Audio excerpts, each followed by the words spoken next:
श्री ज्ञानदेव तुकाराम पंढरीनाथ भगवान की जय। माऊली ज्ञानेश्वर महाराज की जय। जगद्गुरु संत तुकाराम महाराज की जय। सब संतन की जय। मस्तक हे पायावरी या वारकरी संतांच्या या अभंगाच्या ओळीप्रमाणे माझं मस्तक हे आपल्या सर्वांच्या पायावरती आहे। मावळचे लोकनेते आदरणीय वैकुंठवासी स्वर्गीय दिगंबरदादा बेगडे यांच्या प्रथम पुण्यस्मरण दिनानिमित्त आपण सर्वजण या ठिकाणी उपस्थित राहिलात। महाराष्ट्राचे लोकनेते आदरणीय उपमुख्यमंत्री मार्गदर्शक देवेंद्रजी फडणवीस साहेब, केंद्रीय मंत्री आदरणीय रावसाहेबजी दानवे पाटील साहेब, महाराष्ट्र राज्याचे उच्च तंत्र शिक्षण मंत्री आदरणीय चंद्रकांत दादा पाटील साहेब, या विभागाचे खासदार आदरणीय श्रीरंगाप्पा बारणे साहेब, आमदार उमाताई खापरेजी, आदरणीय ज्यांची कीर्तनरूपी सेवा झाली असे हरिभक्तपरायण समाधान महाराज शर्माजी, त्याचबरोबर आमचे गुरुवर्य आदरणीय सुदाम महाराज भोसलेजी, आदरणीय हरिभक्तपरायण बाळासाहेब काशीद महाराजजी, आदरणीय पंकजी गावडे महाराजजी, व्यासपीठावर उपस्थित सर्व मान्यवर, आपल्या सर्वांच्या उपस्थितीने आम्ही धन्य झालोय।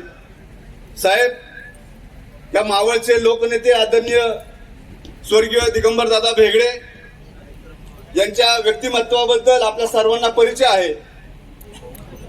दादांचा लोकसंपर्क हीच दादांची मजबूत बाजू होती। वारकरी संप्रदायाचा अनुष्ठान त्यांच्यामध्ये भरलेलं होतं।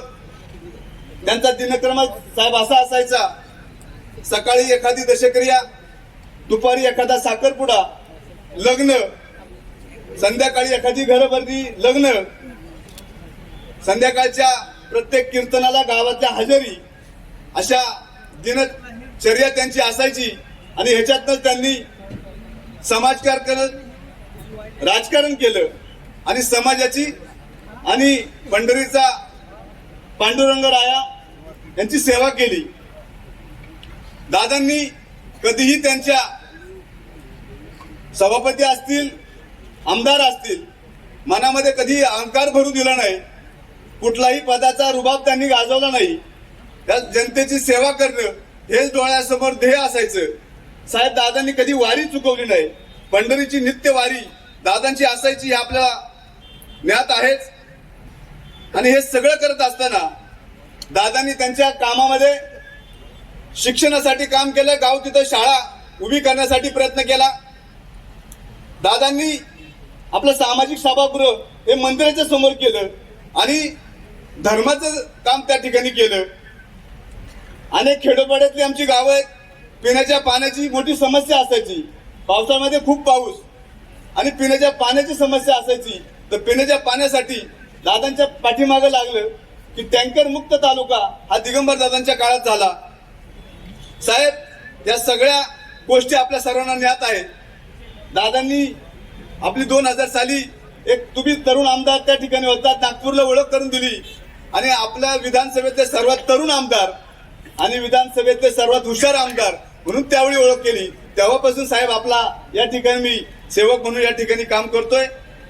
आपल्याला नुकतीच कोयासन विद्यापीठाची डॉक्टरेट पदवी मिळाली। ही डॉक्टरेट पदवी मिळाल्याबद्दल साहेबांचं अभिनंदन।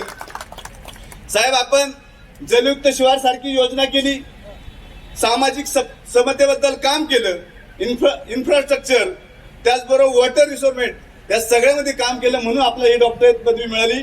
आपण सगळेजण पाहतो की जपान हे सगळ्यात त्या ठिकाणी एकदम चांगलं देश म्हणून त्या ठिकाणी ओळखला जातो तंत्रज्ञानाने।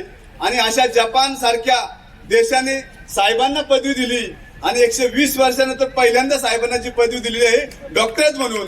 साहेब आधी ऍडव्होकेट होते। साहेब, तुम्ही महाराष्ट्राचे आमचे साहेब आहात आणि आज आपण डॉक्टर म्हणून या ठिकाणी आपल्याला संबोधलं जाईल. या सर्व गोष्टी मला असं वाटतंय की माझ्या वडिलांची मिरासी गा देवा, तुझी चरण सेवा पांडुरंगा.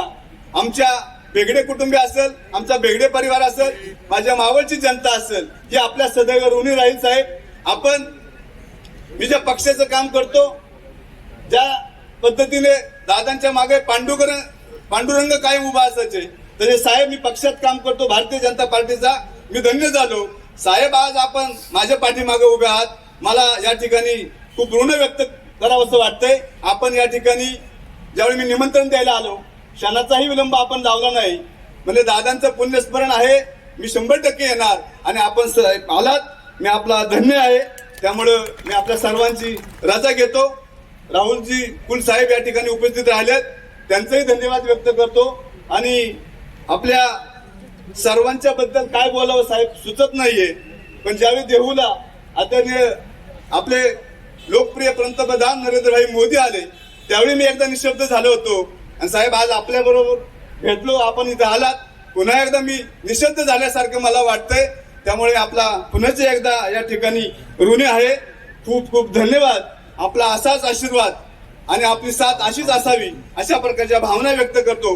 पुन्हा एकदा आपल्या सर्वांचं, समोरील सर्व मान्यवरांचं मनपूर्वक धन्यवाद व्यक्त करतो आणि माझ्या वाणीला विराम देतो. रामकृष्ण हरी, रामकृष्ण हरी. धन्यवाद माननीय रवींद्रजी भेगडे. यानंतर कार्यक्रमाचे प्रमुख अतिथी महाराष्ट्र राज्याचे उपमुख्यमंत्री नामदार देवेंद्रजी फडणवीस साहेब यांचा सन्मान होईल. हा सन्मान करण्यासाठी भाजपाचे इंदोरी संघटने जिल्हा परिषद गटाचे अध्यक्ष मनोहर भेगडे, संत तुकाराम सहकारी साखर कारखान्याचे उपाध्यक्ष बापूसाहेब अण्णा भेगडे, सन्मान्य रवींद्रप्पा भेगडे आणि युवा मोर्चाचे प्रदेश सचिव रघुवीर शेलार यांना विनंती आहे, आपण देवेंद्रजी फडणवीस साहेबांचा सन्मान करावा. महाराष्ट्र राज्याचं धाडसी नेतृत्व, महाराष्ट्राचे सक्षम दूरदर्शी नेतृत्व, विधिमंडळातील सर्वात उत्साही आणि अभ्यासू नेते, महाराष्ट्राच्या सामाजिक आणि आर्थिक विकासात मोलाचं योगदान, माननीय देवेंद्रजी फडणवीस साहेब यांचा सन्मान होतो आहे. या सन्मानाचं आपण टाळ्यांच्या गजरात स्वागत करूया. पायाभूत सुविधा, औद्योगिक विकास, जलसंधारण, सामाजिक समानतेसाठी केलेल्या कार्याबद्दल जपानच्या कोयासन विद्यापीठाच्या 120 वर्षाच्या कारकिर्दीत मानद डॉक्टरेट मिळणारे पहिले भारतीय माननीय देवेंद्रजी फडणवीस साहेब यांचं पुन्हा एकदा टाळ्यांच्या गजरात जोरदार अभिनंदन करूया. पंढरीनाथ महाराज की जय, ज्ञानेश्वर महाराज की जय, जगद्गुरु तुकाराम महाराज की जय. धन्यवाद. यानंतर या कार्यक्रमाचे प्रमुख अतिथी महाराष्ट्र आणि त्याचबरोबर देशभरामध्ये ज्यांचं काम मोठं आहे, केंद्रीय रेल्वे राज्यमंत्री रावसाहेब दानवे यांचा सन्मान माजी मंत्री बाळाभाऊ भेगडे, शिवजयंती उत्सव कमिटीचे अध्यक्ष अण्णासाहेब भेगडे, प्रगतशील शेतकरी जनार्दन भेगडे आणि संत तुकाराम सहकारी साखर कारखान्याचे संचालक शिवाजीराव पवार यांना विनंती आहे, आपण केंद्रीय रेल्वे राज्यमंत्री रावसाहेब दानवे यांचा सन्मान करण्यासाठी व्यासपीठावर यायचे.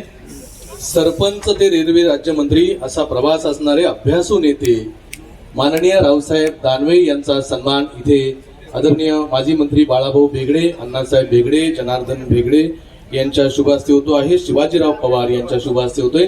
आपण टाळ्यांच्या गजरात त्यांचं स्वागत करूया. श्री क्षेत्र भंडारा डोंगर या ठिकाणी होत असलेल्या जगद्गुरु तुकाराम महाराजांच्या मंदिराची भव्य प्रतिकृती या ठिकाणी देऊन त्यांचा सन्मान होतो आहे.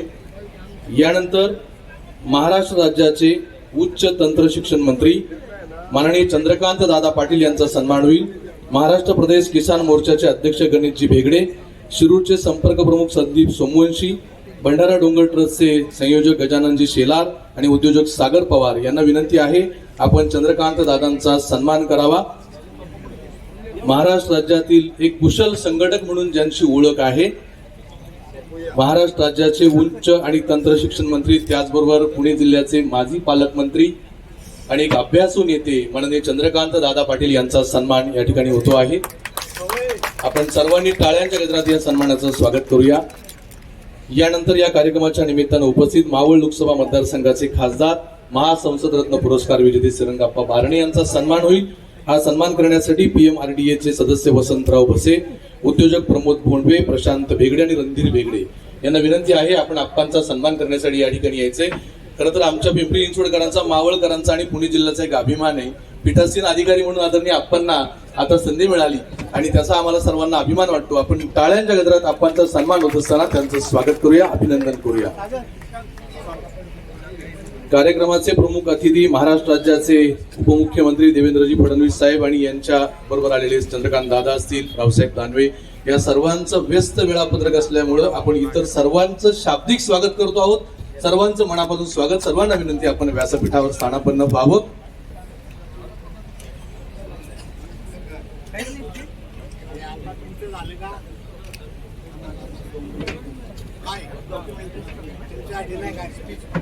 मान्यवरांच्या मनोगतापूर्वी आपण कॅमेरामॅन थोडा आता बसा. मान्यवरांच्या मनोगतापूर्वी दादांच्या कार्याचा आढावा घेणारी ध्वनी चित्रफित आपण आता दाखवतो आहोत. आपण सर्वांनी पाहावी. दादांच्या कार्याची ओळख आपणास आहेच. ध्वनी चित्रफित सुरू करा. शेलारवाडी या गावी 9 सप्टेंबर 1947 रोजी एका शेतकरी कुटुंबात जन्माला आलेलं प्रतिभा संपन्न व्यक्तिमत्व म्हणजेच मावळ तालुक्याचे भाग्यविधाते स्वर्गीय दिगंबर दादा बाळोबा भेगडे.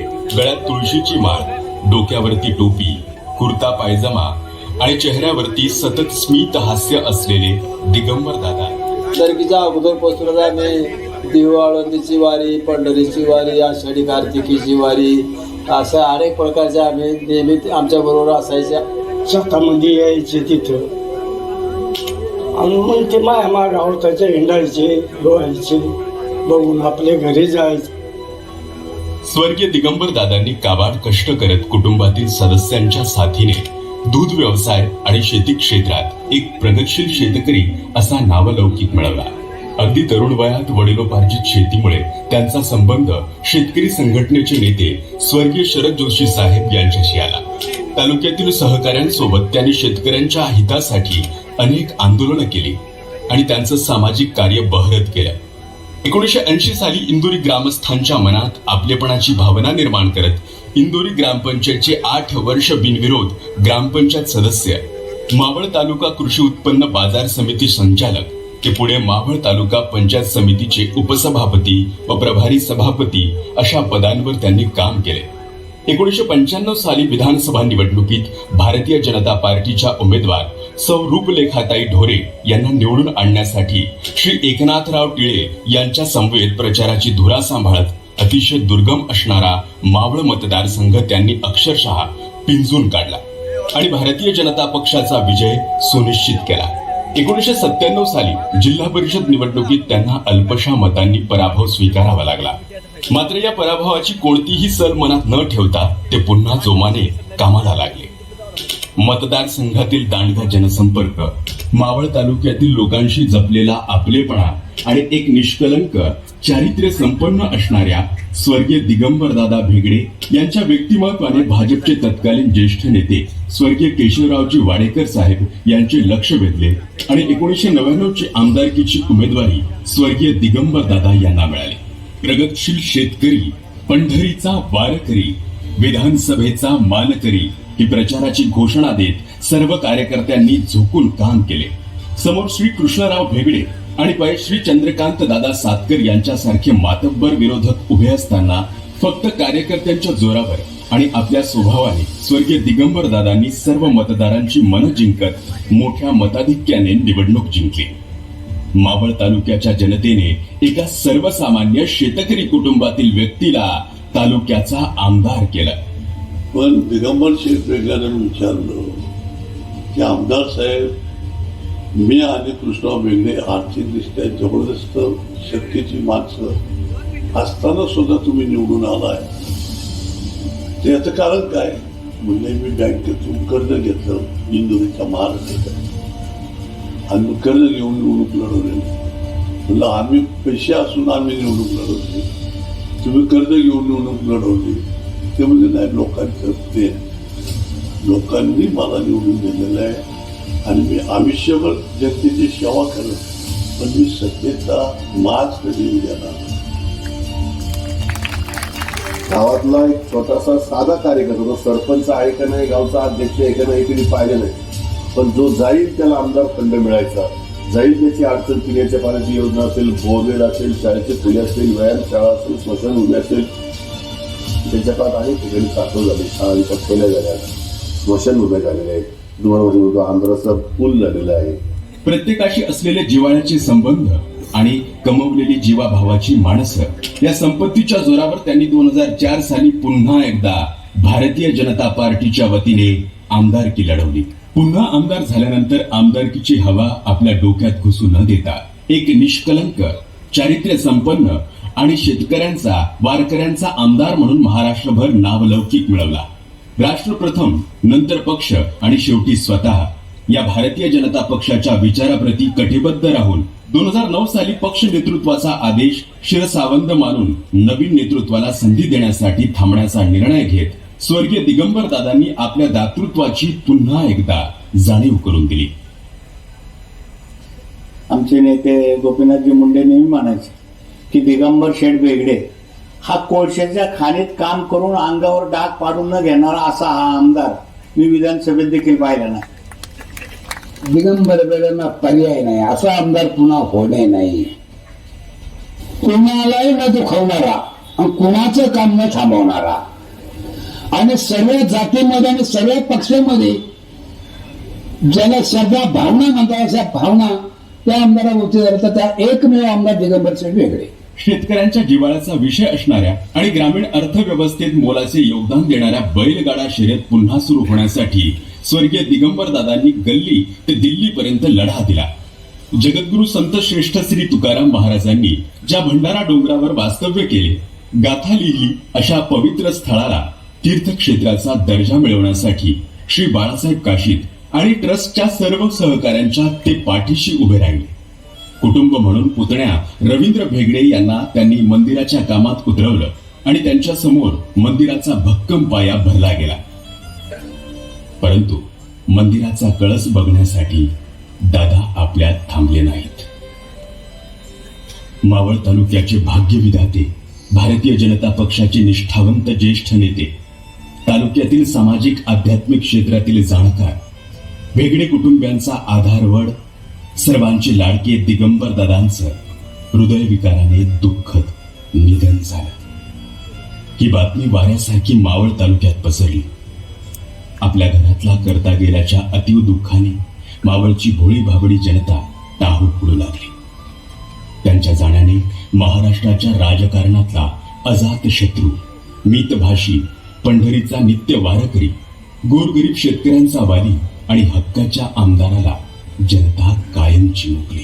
आपला कुटुंब प्रमुख आपल्याला कायमचं सोडून गेल्याचं दुःख मावळची जनता आजही विसरलेली नाहीये. स्वर्गीय दिगंबर दादांच्या रूपाने त्यांना त्यांचा जणू विठ्ठलच भेटला होता. आज त्यांना जाऊन 1 वर्ष उजाडलं. त्यांच्या असंख्य आठवणी आजही डोळ्यांसमोर उभ्या राहिल्या की पापणी अलगत ओलावते. आज त्यांच्या प्रथम पुण्यस्मरण दिनी त्यांच्या पावन स्मृतीस कोटी कोटी विनम्र अभिवादन. ओम शांती.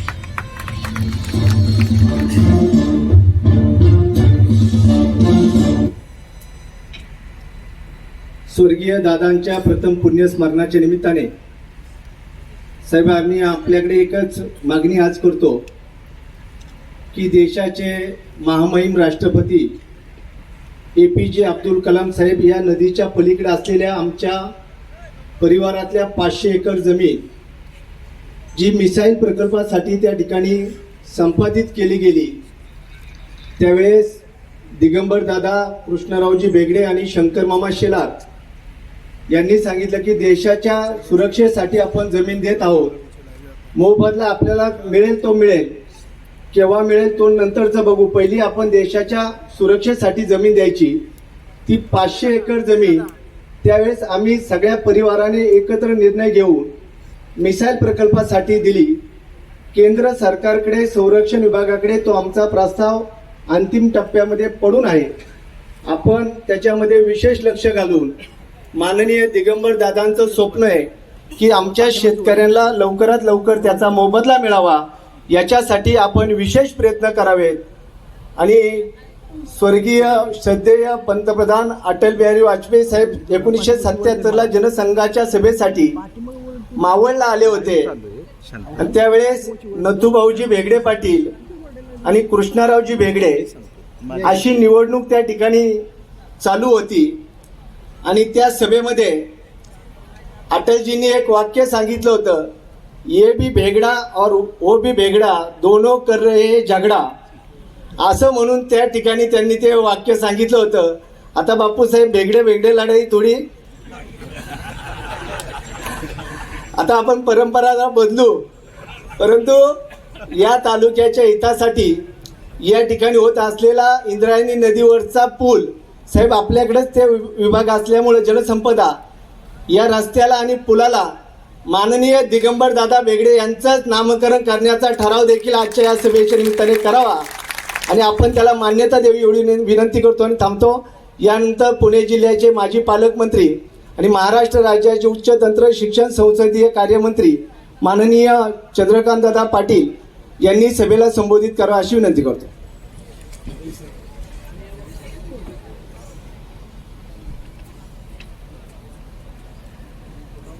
आपल्या सगळ्यांचे आदरणीय आणि जाऊन 1 वर्ष झाला तरी सुद्धा रोज आपण ज्यांच्या आठवणी काढतो आणि केवळ एका गावात 2 गावात नाही तर गावोगाव काढतो, असा आमदार झाला नाही. अशा स्वर्गीय दिगंबर शेठ भेगडे यांच्या प्रथम स्मृतिदिनी त्यांचा आपल्या सगळ्यांना रोज ते भेटले असं वाटावं असा एक पुतळा आज या ठिकाणी आपल्या सगळ्यांसाठी स्थानापन्न झालाय. त्याचं अनावरण करण्यासाठी आपल्या राज्याचे माजी मुख्यमंत्री, आत्ताचे उपमुख्यमंत्री आणि सुरुवातीला प्रास्ताविकेत सांगितल्याप्रमाणे कालच त्यांना मानद डॉक्टरेट जपानच्या एका विद्यापीठाची मिळाली. असे जे वकील आहेत त्यामुळे ॲडव्होकेट, ज्यांना काल डॉक्टरेट मिळाली त्यामुळे डॉक्टर, नामदार आहेत त्यामुळे नामदार, असे ॲडव्होकेट, डॉक्टर, नामदार आणि आपल्या सगळ्यांचे नेते देवेंद्रजी फडणवीस हे स्वतः उपस्थित राहिले की ज्यांना आज एका दिवसामध्ये 3 शहरं करायचे. म्हणजे हा कार्यक्रम झाला की अकोल्याला जायचं, अकोला झाला की चंद्रपूरला जायचं, पण आम्हा सगळ्यांमध्ये स्वर्गीय दिगंबर शेठचं आपण ज्यांना दादा म्हणतो असं स्थान आहे की त्यांनी ही सगळी वेळेची ओढाताण स्वीकारली. ते म्हणाले आज कार्यक्रमाला जायलाच पाहिजे. ते काल संध्याकाळी कार्यक्रम झाला, त्यांना डॉक्टरेट मिळाल्याचा. एखादा माणूस 2-4 दिवस त्या आनंदातच राहिला असतात. नातेवाईक आले, भेटले, अभिनंदन केलं, सकाळी उठल्याने इथे आले. तसं ज्यांच्या प्रती आपल्या सगळ्यांच्या मनात श्रद्धा आहे अशा दिगंबर शेठ बेगडेंच्या स्मृतिदिनाला आणि त्यांच्या पुतळ्याच्या अनावरणाला उपस्थित माननीय देवेंद्रजी, असंच त्यांच्या प्रेमापोटी त्यांच्या प्रथम स्मृतिदिनाला कार्यक्रम होणार म्हणून दिल्लीहून ह्या ठिकाणी उपस्थित केंद्रीय रेल्वे मंत्री, ज्यांनी खूप दिगंबर शेठ बेगडेंबरोबर काम केलं असे केंद्रीय रेल्वे मंत्री रावसाहेब दानवे. व्यासपीठावर अनेक मंडळी उपस्थित आहेत ज्यांचा उल्लेख केला पाहिजे. आपले खासदार या ठिकाणी उपस्थित आहेत, त्यानंतर आमदार उमाताई, आमदार राहुल कुल उपस्थित आहेत. दिगंबर शेठच्या कुटुंबामधली सगळी मंडळी उपस्थित आहेत.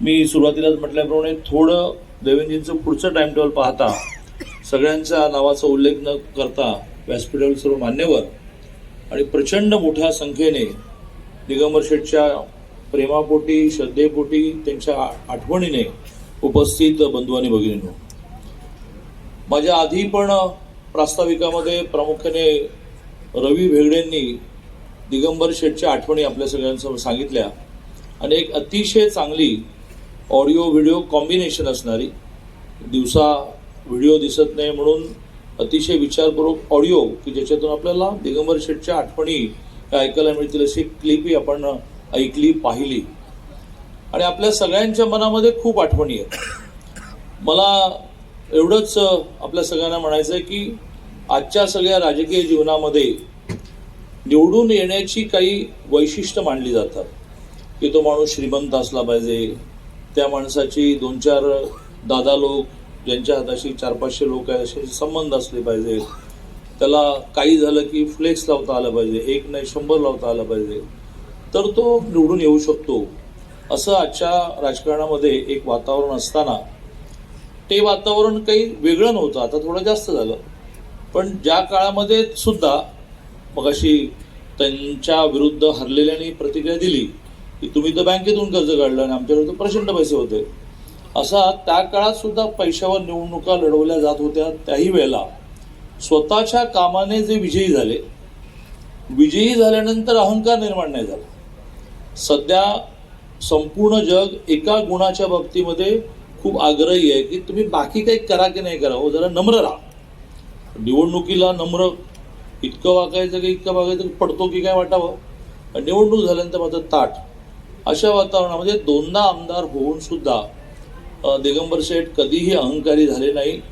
रस्त्यात गाडी थांबायची. मला पहिल्यांदा तिकीट मिळालं 2007 साली पुणे पदवीधरचं. त्यावेळेला मला आठवतं की गावोगाव नोंदणी, त्या निवडणुकीला नोंदणी करावी लागते. ग्रॅज्युएट नुसतं असून चालत नाही, नाव नोंदवावं लागतं.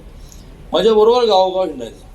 वैशिष्ट्य त्यांचं दुसरं एक असं होतं की कुठे जेवण मिळेल की नाही माहीत नाही, घरून डबा बांधून घेऊन निघायचं. बांधून घेताना तो जास्त लोकांचा असायचा. असं नाही की मी जरा जेवून घेतो बसा तुम्ही, असं नाही. तर मग डबा आणलाय, चला सगळेजण जेवायला बसू. असे गावोगाव फिरताना अनेक ठिकाणी गाडी थांबायची. असं नाही की काच लावलेली आणि गाडी पुढे गेली. असे एक नम्र, लोकांच्या कामासाठी प्रयत्न करणारे, अधिकाऱ्यांशी प्रेमाने बोलणारे. साधारणतः आपल्या कार्यकर्त्यांवर भाव मारायचा असेल, अधिकाऱ्यांना शिव्या द्यायच्या असेल, काय करतो की नाही, कार्यकर्त्याला बरं वाटतं की आपल्यासाठी त्याने अधिकाऱ्याला शिव्या घातल्या.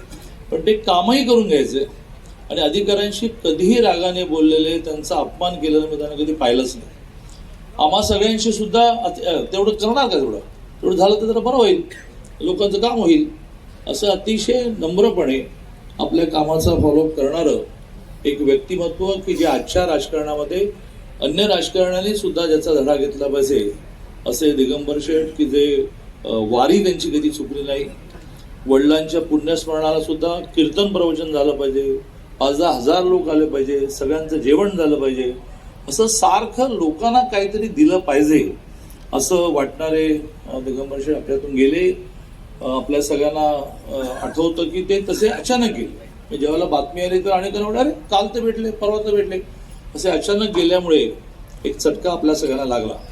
मी शेवटी एकच विनंती आपल्याला करेन की बाळा भेगडेंनी काही त्यांच्या अपुऱ्या राहिलेल्या कामांची आठवण करून दिली. मी अगदी एक्झॅक्टली नेमका हाच मुद्दा मांडणार होतो की माणूस गेल्यानंतर त्याच्या स्वप्नातली कामं राहून जातात आणि त्यामुळे त्यांच्याबरोबर काम केलेल्या सगळ्या सहकाऱ्यांनी अशी एक कामांची यादी केली पाहिजे आणि एक एक काम मागे लागून पूर्ण करून घेतलं पाहिजे. परवा स्वर्गीय मुक्ताताई टिळकांच्या प्रथम स्मृती दिनाला मी गेलो होतो, तर त्यांच्या कल्पनेमध्ये एक क्रांतिकारकांचं संग्रहालय करायचं होतं. त्यांच्या नवऱ्याने, त्यांच्या मुलाने, त्यांच्या सगळ्या कार्यकर्त्यांनी, आम्ही सगळ्यांनी मिळून ते पूर्ण केलं आणि पहिल्या स्मृतिदिनाच्या दिनी त्याचं खूप चांगलं अनावरण झालं, लोकार्पण झालं.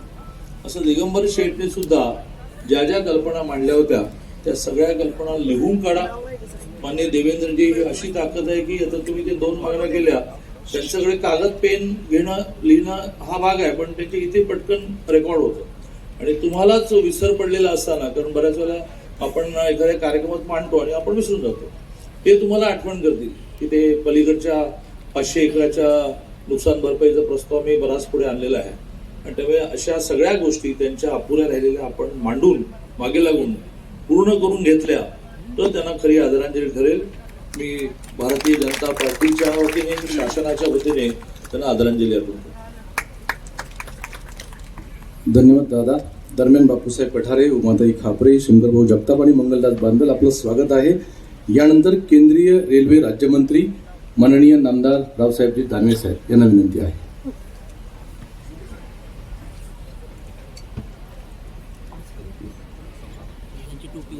आजच्या कार्यक्रमाचे प्रमुख अतिथी, ज्यांचं वर्णन दादांनी नामदार, डॉक्टर, वकील असं केलं, ते आमचे नेते देवेंद्रजी फडणवीस साहेब, ज्यांनी आपल्याला मार्गदर्शन केलं, ते आपले पुणे जिल्ह्याचे माजी पालकमंत्री आणि आता मंत्री चंद्रकांत दादा पाटील, लोकसभेतील माझे ज्येष्ठ सहकारी आणि आमचे मित्र श्रंगाप्पा बारणे, या ठिकाणी उपस्थित असलेले आपल्या या मतदारसंघाचे माजी मंत्री संजय बाळा भेगडे, मंचावर उपस्थित आमचे आमदार दौंडचे राहुलजी कोल, उमाताई खापरे आमदार, या ठिकाणी उपस्थित असले बापू साहेब भेगडे, गणेश भेगडे, मनोहर भेगडे, बबन भेगडे आणि उपस्थित सर्व नागरिक बंधू आणि भगिनींनो, आज आपण सगळेजण या ठिकाणी दिगंबर दादाची आठवण करण्यासाठी एकत्र आलेलो आहोत. आणि आपण बघितलं की या ठिकाणी त्यांचा पुतळा सर्वांनी मिळून या ठिकाणी बसवलेला आहे. आणि पुतळा उभा करण्याचं कारण असतं की त्यांनी त्यांच्या काळामध्ये जे कामं केलेत आणि त्यांनी जो आदर्श आपल्याला घालून दिला तो आपल्या डोळ्यासमोर असावा आणि त्यांनी जे रस्ता आपल्याला दाखवला त्या रस्त्यानं पुढच्या काळात जावं यासाठी अशा प्रकारचे पुतळे महापुरुषाचे उभारी केले जातात. तसाच पुतळा तुम्ही आज या ठिकाणी उभा केला. मला असं वाटतं की दिगंबरदादा भेगडे हे काही राजकारणात येण्यासाठी समाजकार्यात पडले नाही, परंतु राजकारण समाजकारण हे त्यांच्या कुटुंबातच होतं. आणि मग कृषी उत्पन्न बाजार समिती असो, ग्रामपंचायत असो, मार्केट कमिटी, हे खरेदी विक्री संघ असो, अशी विविध पदं भूषवत ते खरं तर 2 वेळेस आमदार झाले. आणि पहिल्यांदा दादाची आणि माझी भेट 2004 साली झाली आणि त्यानंतर ते आमदार झालेत. खरं तर त्यांचा खरा पिंड हा धार्मिक कामाचा होता.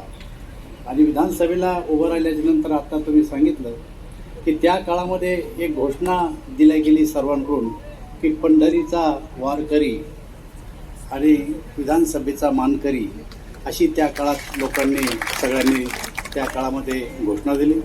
कधी कधी घोषणासुद्धा महत्त्वाची असते. माणूस कितीही चांगला असला तर एखादी घोषणा जर चांगली असली तर माणसं त्याला उचलत असतात. तरी साऱ्या मतदारसंघांना ती घोषणा त्या काळात दिली.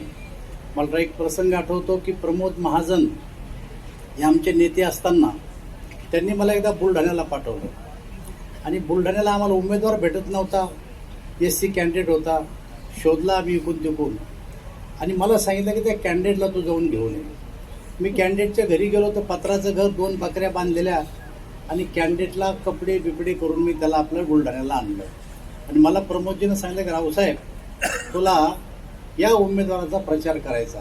दूर दूरपर्यंत शक्यता नव्हती की तो उमेदवार निवडून येईल म्हणून, कारण त्या ठिकाणी बाळकृष्ण वासनिक हे पूर्वी खासदार होते आणि त्यानंतर त्यांचा मुलगा मुकुल वासनिक खासदार राहिला.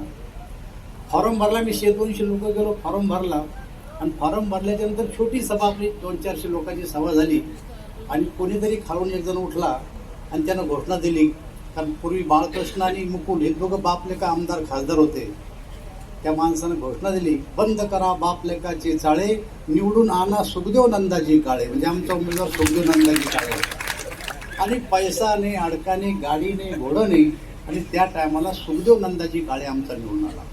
म्हणजे कधी कधी ग्रामीण भागातले माणसं त्यांच्या मुखातून निघालेली जी गोष्ट आहे त्याला समाज कसा उचलतो त्याचा हा एक उदाहरण म्हणजे दिगंबर दादाची निवडणूक खरं म्हणून पाहिलं तर. कारण मी तुमच्या मतदारसंघाला फार जुनं ओळखतो. म्हणजे रामभाऊ म्हाळगीपासून रचलेला हा मतदारसंघ आहे. मी आता देवेंद्रजीला हेलिकॉप्टरमध्ये सांगत होतो की एवढ्या टोप्या तुम्हाला महाराष्ट्रामध्ये कुठेही दिसणार नाही आणि एवढे मुरब्बी कार्यकर्ते महाराष्ट्रात आम्हाला अजूनही सापडत नाही. हे कार्यकर्ते भरपूर, पण तुम आगे बढो हम तुम्हारे साथ है या निवडणुकीपुरते पुढच्या निवडणुकीत पता नाही. दर निवडणुकीत कार्यकर्ता शोधावा लागतो. त्या निवडणुकीत तो आपल्या संघ होता, दुसऱ्या निवडणुकीत तो आमच्या विरुद्ध उभा राहतो. पण हा मावळ मतदारसंघ असा आहे, मी जेव्हा जेव्हा या मावळ मतदारसंघात आलो तेव्हा लक्ष देऊन पाहतो की पूर्वी बैठकीत होतो आज बैठकीत आहे का. तर माणसं या ठिकाणचे खऱ्या अर्थानं मुशीतून निघालेले कार्यकर्ते, प्रशिक्षण ज्याला म्हणतो आपण त्या प्रशिक्षणातून निघालेले कार्यकर्ते, अशा मतदारसंघात दिगंबर दादा या ठिकाणी आमदार झाले. मला असं वाटतं या ठिकाणी काही लागत नाही आमदार व्हायसाठी, फक्त हाडाचा कार्यकर्ता असावा लागतो. बाळाभाऊ सुद्धा 2 वेळेस आमदार राहिले. तर काही बाळाभाऊ फार मोठे होते, बाळाभाऊच्या घरी फार संपत्ती होती असं नाही आहे, पण जुना काळच असा होता. जुन्या काळामध्ये निवडणुकीमध्ये पैसा लागत नव्हता. विचाराला लोक मतदान द्यायचे, माणसाला लोक मतदान द्यायत नव्हते, आणि जो विचाराशी बांधील राहील तो मात्र निवडून यायचा. मी पहिली विधानसभेची निवडणूक 1985 लढलो. काही आम्हाला माहीत नव्हतं की विधानसभा काय असते, त्याचा रस्ता कोणता आहे, विधानसभेतलं काही माहीत नव्हतं आम्हाला. निवडणूक लढलो तर पैसा कशाचा आला, घरच्यांचा विरोध निवडणूक लढायला, की अशा फालतू कामात आपण जायचं नाही, हे आपलं काम नाही, मोठ्या माणसाचं काम आहे. 1985 साली. आणि जेव्हा प्रचाराला लागलो, आमच्यावर साधन सामुग्री नाही, काही नाही, वाहनं नाही, काही नाही, पण गावात गेलो की लोक एका स्टेजवर उभं करायचे, आम्हाला दफडं वाजवायचे, गावात एक झेंडूच्या फुलाचे हार घालायचे, आणि मोठ्यावर येऊन उभं केलं की म्हणायचे मुठाड गावातर्फे रावसाहेब दानवेला 500 रुपयाचा निधी. दुसऱ्या गावात गेलो की 1000 रुपयाचा निधी. दिवसभर 10-15 हजार रुपये गोळा व्हायचे, आपले 4-5 हजार टाकले की दिवस निघून जायचा आमचा. असं करत करत निवडणूक संपून जायची. मी जेव्हा प्रचार संपला तेव्हा पैसे पाहिले आपल्याला किती येतं, 8,500 रुपये. 1 महिन्याच्या बाद निकाल लागायचा, तर मी महिन्याभराच्या निकालाच्या बाद माझ्याजवळ उरले 8,000 रुपये. मी रोज 8,000 रुपये मोजायचो. निकाल काही लागू पण आपल्याला 8,000 रुपये म्हणून. म्हणजे अशी परिस्थिती त्या काळात कार्यकर्त्यांची होती. आज निवडणुकीचं चित्र सारं बदललेलं आहे. मी सांगण्याची गरज नाही काय चित्र बदललं. 85 पासून मी निवडणुका लढतो. मी सुद्धा दादासारखा ग्रामपंचायतीचा सरपंच होतो, पंचायत समितीचा सभापती होतो. करत करत तो काळ जर आता आठवला तर त्या काळातले माणसं आता सापडणं अवघड आहे. पण अजूनही विचाराला जी बांधलेली माणसं आहेत ती तशीच तशी कायम आहे. आणि तो मतदारसंघ जर शोधायचा असेल महाराष्ट्रात तर तो मावळ मतदारसंघ आहे. ही गोष्ट तुम्ही लक्षात घ्या. आणि म्हणून दिगंबर दादा काय, त्यानंतर येणारे विधानसभेचे अजून आमदार काय, ही परंपरा आपण कायम ठेवली, याबद्दल मी आपले आभार मानतो. आणि दादाने आता सांगितलं की कोणीही व्यक्ती असो, त्यानं एखादं काम करत करत त्याच्या डोक्यात अनेक विषय असतात, पण काही कामं राहून जातात. तर राहून झालेलं काम हे आहे, राहून गेलेलं काम ते पुढच्या पिढीनं पूर्ण करायचं असतं. आणि मला वाटतं बाळाभाऊ वेगळे असतील किंवा ही सगळी टीम त्यांची असेल, या सगळ्या टीमला ते काम पुढच्या काळामध्ये करायचं आहे, एवढीच मी आपल्याला आग्रहाची विनंती करतो. आपण आम्हाला या ठिकाणी बोलवलं, आमचा सन्मान केला, याबद्दल आपले आभार व्यक्त करतो आणि माझे 2 शब्द संपवतो. धन्यवाद माननीय रावसाहेबजी दानवे. दरम्यान आशाताई बुचके, क्रांतिताई सोमवंशी उपस्थित आहेत. आपलंही स्वागत आहे. दादांना जनतेने प्रेम दिलं, दादांनी जनतेला प्रेम दिलं. देवेंद्रजी फडणवीस साहेब, आपण आणि आपल्या सर्व सहकाऱ्यांनी दादांना खूप प्रेम दिलं. आणि आज दादांच्या स्मारकाचा लोकार्पण सोहळा होतो आहे. या निमित्तानं म्हणजे दादांच्या बद्दल म्हणावं, सर्वांग निर्मळ चित्त जैसे गंगाजळ, अशा व्यक्तिमत्वाबद्दल बोलण्यासाठी आणि सर्वांना संबोधित करण्यासाठी मी आपणास विनंती करतो. माननीय देवेंद्रजी फडणवीस साहेब, जोरदार टाळ्यांच्या गजरात त्यांचं स्वागत करूया.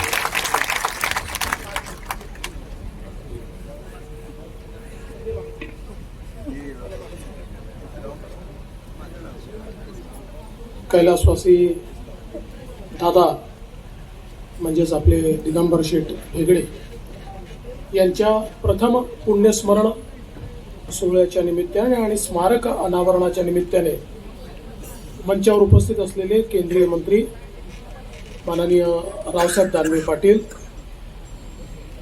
मंत्रिमंडळातील आमचे सहकारी आदरणीय चंद्रकांत दादा पाटील, लोकप्रिय खासदार श्रीरंग अप्पा बारणे, आमदार उमाताई खापरे, आमदार राहुल दादा कुल, ज्यांची कीर्तन सेवा झाली ते हबप समाधान महाराज, हबप साहेबराव महाराज, हबप सुदाम महाराज, हबप पंकज महाराज, संजय बाळा भेगडेजी, रवींद्र भेगडेजी, मनोहर भेगडेजी, प्रशांत भेगडेजी, बापूसाहेब भेगडे, गणेश भाऊ भेगडे, बबनरावजी भेगडे, शंकरभाऊ जगताप, शंकरराव शेलार, मंगलदास बांदल, आशाताई बुचके, रघुवीर शेलार, मंचावरील सर्व मान्यवर आणि या ठिकाणी उपस्थित कैलासवासी दादांवर प्रेम करणाऱ्या सर्व भगिनी आणि बंधूंनो, दादांना जाऊन 1 वर्ष पूर्ण झालं आणि आज त्यांच्या स्मारकाचं अनावरण आपण या ठिकाणी केलं आहे. खऱ्या अर्थानं एक समर्पित अशा प्रकारचं जीवन जगलेले कार्यकर्ते, नेते म्हणून आपण दादांकडे पाहू शकतो. ते आणि मी एकत्रच विधानसभेमध्ये निवडून गेलो आणि 99 साली निवडून आल्यानंतर ज्यावेळेस सगळ्यांचा परिचय झाला त्यावेळेस त्यांनी देखील आपला परिचय दिला. एक अतिशय सामान्य शेतकऱ्यासारखा त्यांचा पेहराव, डोक्यावरची पांढरी टोपी आणि अतिशय निर्मळ भाव चेहऱ्यावर, अशा प्रकारचे दादा पहिल्यांदा तेव्हा माझी भेट झाली आणि त्यानंतर सलग 10 वर्ष आम्हाला सोबत काम करता आलं. ते बसायचे, पहिल्यांदा त्यांच्या पाठीमागे मी बसायचो, नंतर पुढच्या रांगेत मी गेलो आणि पूर्ण वेळ विधानसभेमध्ये बसून आपलं कामकाज असो की नसो त्या ठिकाणी सगळ्या कामकाजामध्ये सहभागी व्हायचं. आपले विषय हे स्पष्टपणे, नेटाने आणि थोडक्यात मांडायचे आणि विशेषतः त्यांची ही खासियत होती की जे विषय ते मांडायचे ते विषय ते इतक्या चांगल्या प्रकारे आणि स्पष्टपणे मांडायचे की समोरचे मंत्री देखील त्यांच्या मांडण्याची दखल घ्यायची. आणि म्हणून एक अतिशय वेगळं अशा प्रकारचं व्यक्तिमत्व हे दादांचं आपल्याला पाहायला मिळालं. आताच सगळ्यांनी सांगितलं, खरं म्हणजे पहिल्यांदा दुसऱ्या कोणाचं तिकीट घोषित झालं होतं, पण नंतर निर्णय झाला दादांनी लढायचं. दादा लढले, दादा निवडून आले आणि ज्याचा सगळ्यांनी उल्लेख केला की पंढरीचा वारकरी विधानसभेचा मानकरी, अशा प्रकारचा हा जो नारा दिला, हा पंढरीचा वारकरी विधानसभेत पोचल्यानंतरही पंढरीचा वारकरीच राहिला, तो मानकरी कधी झालाच नाही. त्यांच्या संपूर्ण आयुष्यात तुम्ही जर त्यांचं व्यक्तिमत्व बघितलं तर वारकरी म्हणून एखाद्या व्यक्तीला जी बिरुदावली मिळते, वारकरी कोणालाही म्हणवता येतं, पण वारकऱ्यासारखं वागणं कठीण असतं. आणि जीवनामध्ये जेव्हा मोठी पदं मिळतात, मान मिळतो, सन्मान मिळतो, 4 माणसं मागे पुढे वावरतात, 4 माणसं हाजी हाजी करतात, त्यावेळी आपलं वारकरी पण टिकवणं हे देखील अत्यंत कठीण असतं. पण या सगळ्या काळामध्ये त्यांच्यातला वारकरीच आपल्याला पाहायला मिळाला. हे खरं त्यांच्या व्यक्तिमत्वाचं वेगळेपण आपल्याला पाहायला मिळतं. आणि अतिशय शिस्तीत अशा प्रकारचं त्यांचं काम नेहमीच राहिलं. पक्षाकरता समर्पित जीवन. ज्यावेळेस पक्षाने सांगितलं निवडणुकी लढायची आहे, निवडणूक लढली. ज्यावेळेस सांगितलं आपल्याला नवीन नेतृत्व तयार करायचं आहे, त्याही नेतृत्वाच्या पाठीशी तितक्याच ताकदीनं खंबीरपणे उभं राहण्याचं काम त्यांनी केलं. आणि आता मी आमदार नाही तर माझं काम संपलं असं कधीच ते वागले नाही.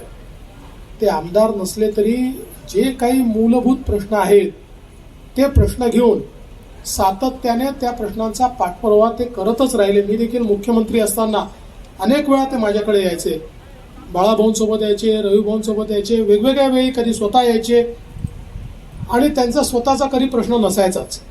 पण आपल्या भागातले मग धरणग्रस्तांचे प्रश्न असतील किंवा ज्याचा उल्लेख या ठिकाणी झाला जमीनग्रस्तांचे प्रश्न असतील, असे वेगवेगळे प्रश्न घेऊन त्या ठिकाणी त्या प्रश्नांची सोडवणूक झाली पाहिजे याकरता खऱ्या अर्थानं ते सातत्याने त्या ठिकाणी यायचे. आणि पूर्णपणे त्यांच्या मनामध्ये जनतेकरताचा एक समर्पण भाव होता. मला असं वाटतं की मगाशी चंद्रकांत दादांनी उल्लेख केला, खरं म्हणजे अशी माणसं फार विरळ असतात. अलीकडच्या काळामध्ये राजकारण इतक्या वेगानं पुढे चाललं आहे आणि राजकारणामध्ये वेगवेगळ्या प्रवृत्ती आपल्याला पाहायला मिळतात. आणि अशा या सगळ्या प्रवृत्तींमध्ये ज्यावेळेस शांतपणे, संथपणे आपलं काम करणारे दादांसारखे लोक आम्ही बघतो, त्यावेळी निश्चितपणे आपल्याला देखील कामाची प्रेरणा मिळते. आपल्याला लक्षात येतं की राजकारण म्हणजे निव्वळ फ्लेक्सबाजी नाही आहे, राजकारण म्हणजे निव्वळ मागे पुढे आगे बढो म्हणणारे लोक नाही आहेत. तर ज्या काही जे मूल्य आपण शिकलो ते मूल्य जपत राजकारण जर करता आलं तर ते खरं राजकारण आहे. आणि तशा प्रकारचं मूल्याधिष्ठित राजकारण हे सातत्याने त्यांनी केलं. खरं म्हणजे रावसाहेबांनी देखील मावळचा उल्लेख केला आणि एक अतिशय कार्यकर्त्यांची, नेत्यांची मोठी परंपरा ही या ठिकाणी मावळला लाभली आणि त्या परंपरेला साजेसं अशा प्रकारचं हे नेतृत्व त्यांचं सातत्याने राहिलं. आणि म्हणूनच आज ज्यावेळी त्यांचं प्रथम पुण्यस्मरण होतं आहे आणि मला रवीने सांगितलं की त्यांच्या स्मारकाचं अनावरण करायचं आहे. आज खरं म्हणजे अकोल्याला कार्यक्रम होता, तिथनं मग CM साहेब आणि मी चंद्रपूरला जाणार आहोत. पण मी म्हटलं काही झालं तरी मी नक्कीच या कार्यक्रमाला येईल, कारण ज्या व्यक्तीसोबत आपण काम केलेलं आहे आणि ज्या व्यक्तीसोबत काम करताना त्यांच्या व्यक्तिमत्वातनं शिकता आलं, त्यांच्या व्यक्तिमत्वातनं प्रेरणा मिळाली, त्यांच्यासारखं व्यक्तिमत्व असावं असं वाटतं, अशा एका नेत्याच्या या ठिकाणी स्मारकाचं अनावरण आहे. आणि म्हणून मी निश्चितपणे त्यांना सांगितलं मी जरूर या ठिकाणी येईल. आज खरं म्हणजे जे काही काम त्यांनी हातामध्ये घेतलं, मग ते पवना धरणग्रस्तांचा विषय असेल किंवा मिसाईलच्या ज्या जमिनी लोकांच्या सगळ्या आपल्या घेतलेल्या आहेत त्याचा विषय असेल, अनेक गोष्टी त्यांनी त्या ठिकाणी पूर्ण केल्या, पण काही गोष्टी निश्चितपणे राहून गेल्या. आणि मी आपल्याला आश्वस्त करतो की दादांनी जी कामं हातामध्ये घेतली आणि जी कामं अजूनही झालेली नाहीत ती कामं पूर्ण करण्याकरता मी 100% आपल्या सगळ्यांच्या सोबत उभा राहीन, आपल्या पाठीशी उभा राहीन. आणि शेवटी एखाद्या व्यक्तीला त्यांचं स्मारक करणं तर श्रद्धांजली असतेच, पण त्यांनी केलेलं काम हे पूर्णत्वास नेणं ही खरी त्यांना श्रद्धांजली असते. आणि म्हणून आपण सगळे मिळून निश्चित हा प्रयत्न करूया की दादांचं हे कार्य आपल्याला पुढे न्यायचं आहे. मगाशी आपण पाहत होतो गोपीनाथराव मुंडेजी हे दादांबद्दल काय म्हणाले की कोळशाच्या खाणीमध्ये राहून देखील निष्कलंक बाहेर निघालेला अशा प्रकारचा हिरा दादा होते. आणि गोपीनाथरावांचं तर दादांवर खूप प्रेम होतं, कारण आम्ही नेहमी बैठकीत बघायचो की आवर्जून म्हणजे 3-4 लोकांना विचारायचे, उल्लेख करायचे, तर दादांचा उल्लेख काय दिगंबर शेठ असा त्या ठिकाणी उल्लेख हा नेहमीच गोपीनाथराव दादांचा करायचे. आणि म्हणून मला आज खरं म्हणजे अनेक गोष्टी अशा जुन्या आठवणी अशा चित्रासारख्या माझ्या नजरेसमोरून चालल्या आहेत. आणि त्याचवेळी अतिशय अढळपणे उभा असलेला हा व्यक्ती आज माझ्या नजरेसमोर येतोय. खरं म्हणजे भंडारा डोंगरावरचं जे काम आहे त्यातही त्यांचं फार जीव होतं आणि तेही काम त्या ठिकाणी पूर्ण करणं ही आपली जबाबदारी आहे. लवकरच आता आपण त्याचा प्रस्ताव हा हाय पॉवर कमिटीत नेतो आहोत आणि तिथनंही मान्यता देऊन जे काम खरं म्हणजे तुम्ही सगळ्यांनी हातामध्ये घेतलं आणि अतिशय पुढे नेलेलं आहे त्याला थोडा हातभार हा सरकारच्या वतीनं लागावा अशा प्रकारचा प्रयत्न आमचा देखील असेल. कारण मला विश्वास आहे की ते काम ज्या दिवशी होईल त्या दिवशी खऱ्या अर्थानं दिगंबर शेठ यांना मनापासून आनंद होईल. आणि म्हणून एका वारकऱ्याला यापेक्षा अधिक मला असं वाटतं दुसरं काहीच नको असतं. स्वतःचं स्मारकही त्यांना काही फार महत्त्वाचं नाही आहे, पण तुकाराम महाराजांच्या स्मृती या त्यांच्याकरता मला असं वाटतं अधिक महत्त्वाचे आहेत आणि तेही काम पूर्णत्वास नेण्याचं कार्य आपण निश्चितपणे करू. याच या निमित्ताने एवढंच सांगतो की भेगडे कुटुंबाच्या पाठीशी आम्ही सगळे आहोतच. शेवटी आपण सगळे एक बृहत कुटुंब आहोत, एक मोठं कुटुंब आहोत. त्यामुळे आपल्या कुटुंबातला एक व्यक्ती या ठिकाणी गेलेला आहे, त्याच्या स्मृती आपण सगळे मिळून निश्चितपणे या ठिकाणी जपू हा विश्वास मी व्यक्त करतो. पुन्हा एकदा स्वर्गीय कैलासवासी दादांना या ठिकाणी विनम्र आदरांजली अर्पण करतो आणि या स्मारकाचं अनावरण करण्याकरता या ठिकाणी येता आलं, आपल्या सगळ्यांशी भेटता आलं, त्याबद्दल अतिशय मनापासून समाधान व्यक्त करत मी माझे 2 शब्द संपवतो. धन्यवाद. जय हिंद, जय महाराष्ट्र. धन्यवाद माननीय देवेंद्रजी फडणवीस साहेब. आमदार उमाताई खापरे आपणास डॉक्टरेट मिळाल्याबद्दल आपला सन्मान करू इच्छितात. भेगडे कुटुंबियांचे भाचे सन्मान्य रघुवीर शेलार या ठिकाणी आपणा सर्वांचा आभार मानतील. रघुवीर शेलार. रामकृष्ण हरी.